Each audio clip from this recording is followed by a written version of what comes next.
A monk named Anik lives in a futuristic Bangkok. He spends his days wandering the streets accompanied by his robotic assistant, iBuddy, hoping to collect as many donations as possible one day. While walking through a neighborhood inhabited by the poor, he sees a group of children giving alms and food to the homeless. But as soon as the children finish their good deeds, they immediately check their balance in the hugely popular AI service system Ultra, which rewards users for helping those in need. The teenagers cheer at the large number of points they've earned, which fills Inch with a sense of disappointment and bitterness.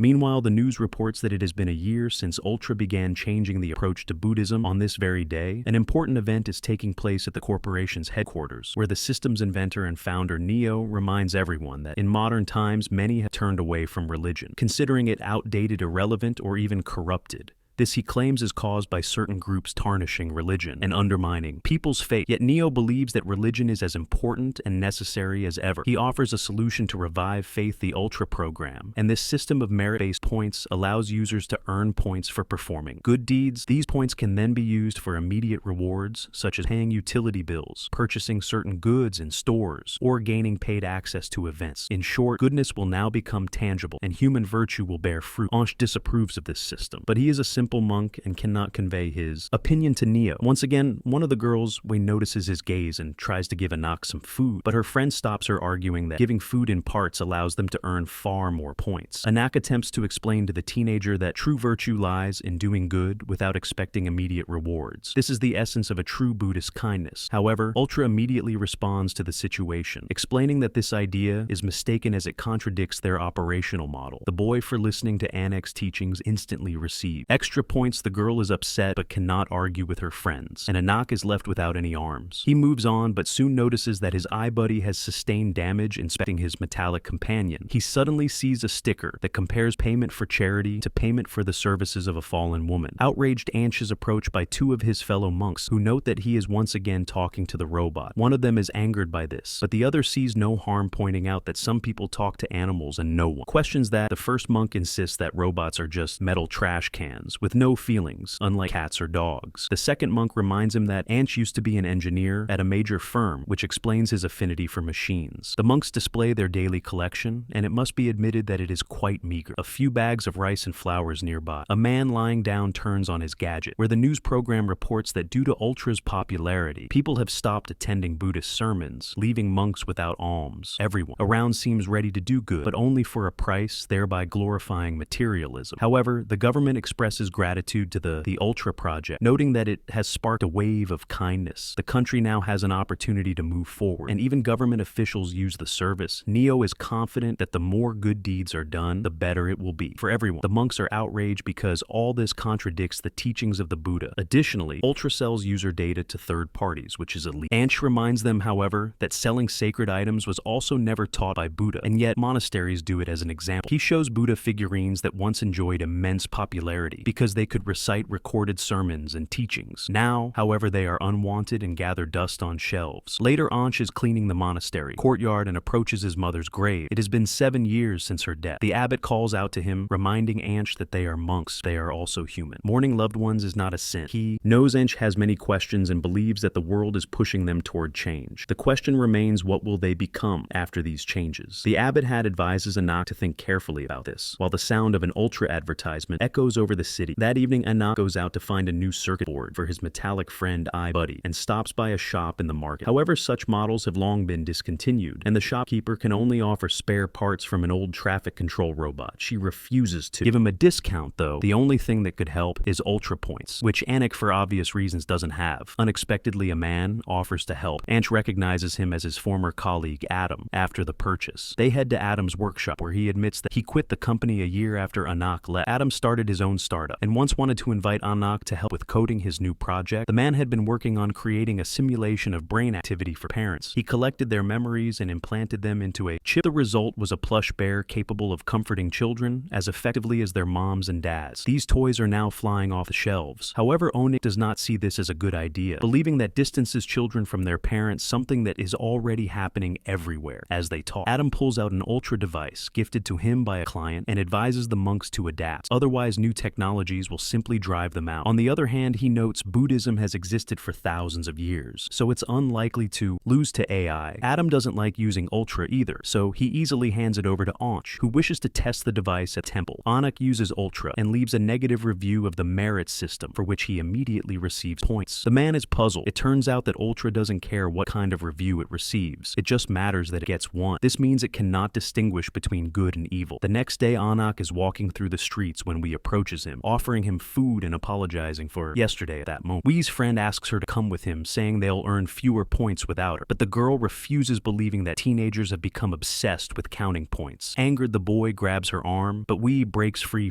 and throws her Ultra into the water when the boy hurts. Wei buddy unexpectedly comes to the girl's aid, using whatever strength he has. He pushes the bully and strikes him with his manipulators. Shocked, Anik watches for a moment before pulling the machine away from the boy. Later, Adam repairs buddy and realizes that the robot remembered much of Anik's teachings. The attack on the boy was a precautionary measure. It used to be part of a traffic control robot. Anik immediately uses Ultra to file a complaint, and after being redirected multiple times by bots and operators, he receives a call from customer service asking him to come to their headquarters to meet Mr. Neo himself. The men travel to the Ultra office. Everything around them is made of gold, astonishing the monk. But when they exit the elevator, they suddenly find themselves in the interior of a modest house where a family couple greets them. To do so, the couple offers their house and car as a donation to the temple. They fall to their knees, pleading for a chance, while a teenage boy watches everything from behind the door. Anik is visibly shaken by such intensity, but then the couple freezes. Neo enters the room, revealing that parents were merely a hologram. Neo tells Anik and Adam the story of his life. Many years ago, this family gave everything they had to a temple to secure a better afterlife. As a result, the family accumulated massive debts to escape. The couple decided to take their own lives and burn their house down. By fortune or misfortune, their son survived. That son was none other than Neo. From that moment, he vowed to destroy the criminals in saffron robes. Anik tries to argue that religion itself does not teach such things. However, Neo insists that everything a person does must either be rewarded or punished in this life. Neo offers Anik and Adam a position on his team to improve the Ultra Project. If necessary, he is willing to hire all the monks from Anik's temple, including the abbot, so they can help infuse Buddhism's wisdom into the AI. Let them work for salaries and bonuses, rather than rely on alms. There will no longer be a need to sanctify items or misappropriate donations. Each monk will teach the Buddha's lessons as they are meant to be taught. Once Buddha Dharma and Sa are integrated into Ultra, the system will become perfect. Anik leaves the headquarters without giving Neo an answer. Neo advises him to think it over, and adds that if his parents had met Anik, they would have survived at the temple. Anik tells Adam why he became a monk. Once Anik had worked as a software engineer and was severely overworked. One day he received a call informing him that his mother had leukemia on her deathbed. His mother asked him to take monastic vows because when she was pregnant with Onyx, she kept dreaming of Buddha's tooth inside her womb. So she went to a monk she respected, and he told her that the unborn child would become an important religious figure who would help Buddhism during a time of crisis. At that time, Anik gave his mother a vague promise and continued work. But when his project was shut down, his mother passed away. He decided to take his own life. The only reason Anik stopped was that he saw the abbot watching him. The abbot came to him and reminded him of Buddhist teachings, which also brought back his mother's request. Now Anik understands that many people seek hope in the world, but only another person can give it, especially those who have made mistakes. And if the world is trying to change them, it's time to use their skills and knowledge to change themselves and become a source of hope for others. From the day on, Anik begins programming something that is meant to change Buddhism with Adam's help. Anik launches the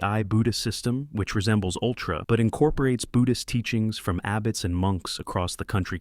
The technology operates using Brain WS from the temples, Abbot making it feel as though he is always nearby, guiding, mentoring, and helping with life contentious and difficult moments. Later, other mentors from across the country will join the project. This system also includes a merit-based program, but it functions as people engage in Buddhist practices by accumulating points. They can use the application for free for the following month. With this system, people can avoid the tricks of the modern world, which is full of deception and misinformation. Anik presents all of this at the product's launch, where Neo is also listening. Over time, cases of fraud within Ultra start to surface. One couple, for example, pretended every day to help elderly people cross the road, earning points for it. But the elderly people turned out to be actors. Through this trick, the couple earned a significant amount of money. These incidents caused problems for Neo. Meanwhile, Buddha is doing well. There's no longer a need to seek out monks, buy them offerings, or wait to meet with an abbot. People can now listen to any version of sermons and prayers, quickly finding the one they need most at any given moment, such as satisfied, because he is fulfilling his mother's wish, and the system quickly becomes hugely popular. However, one day everything falls apart. A crowd of enraged people arrives at the temple, having seen the thoughts of the abbot, which reveal him harassing a young woman with indecent proposals. As it turns out, this was not an isolated incident. Shocked and accompanied by, Adam goes to confront the abbot. It is revealed that this happened many years ago before he became a monk and was still going through the stages of adolescence. Adam realizes that the incident occurred because the abbot's brainwaves were used without filtering his memories. He apologizes, admitting he has let the monks down. However, the abbot considers himself solely responsible, believing that consequences always catch up. He is just a humble monk and is ready to face the crowd. The abbot steps out to meet the furious crowd, asking for forgiveness, while enduring their shouts and being struck by objects. A week later, the religious council recommends suspending the Ibha service sales of